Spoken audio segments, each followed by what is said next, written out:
It takes a special kind of person to want to jump out of a perfectly good airplane. But for the living historians in the World War II Airborne Demonstration Team, all the motivation they need can be found right inside our history books. Freedom isn't free, and that's the way we feel about it. So we keep their spirits alive in what we do here. People can come in, and it's like you walk in the hangar, you're walking back into 1940s. The men and women who sign up for the special class aren't just thrill seekers or your run-of-the-mill skydivers. These folks have a passion for our nation's history and a deep commitment to honoring our veterans. This was the greatest generation. There'll never be anything like it ever again as far as we know. These men went and did a job.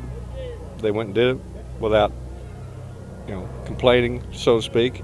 They knew what had to be done, they went and did it. So one by one, they launched themselves out of a C-47, a plane that's just as much a veteran as the men and women they're honoring. It's nearly 70 years old and has flown through battles from London to Cairo to Italy and everywhere in between. Many World War II veterans were present for the jumps and on hand to pin the newly graduated parachuters with their wings. It's an experience these vets look forward to and hold dear. I enjoy it. I meet a lot of these good boys and ladies around here. I got to go back to Europe in '09, and if it hadn't been for this World War II demo team, I'd have never made that trip. And it was one of the greatest trips of my life. George Wilson is a Duncan resident. He's a member of the 101st Airborne Division. He was one of the first men on the ground after the D-Day attacks. He's a hero, like so many other men from his generation, the one many call the greatest generation. But don't tell him that. I tell them the heroes is the ones that didn't make it back. That's just the way I feel. Many of the jumpers are vets themselves, and if not, they've made it a point to visit Normandy and the beaches where so many men were lost.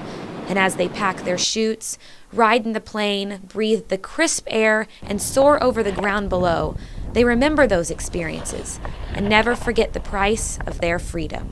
You look down, especially from the aircraft, that was what really got me. We put these guys out like this over there in Normandy, and I'm in the door after everybody's gone. I'm looking out 5 or 6 miles out there at all those beaches that those guys died on. Whew. It's pretty awesome. But anyway, that's stuff that really gets to you. Reporting in Frederick, I'm Claire Crouch, 7 News.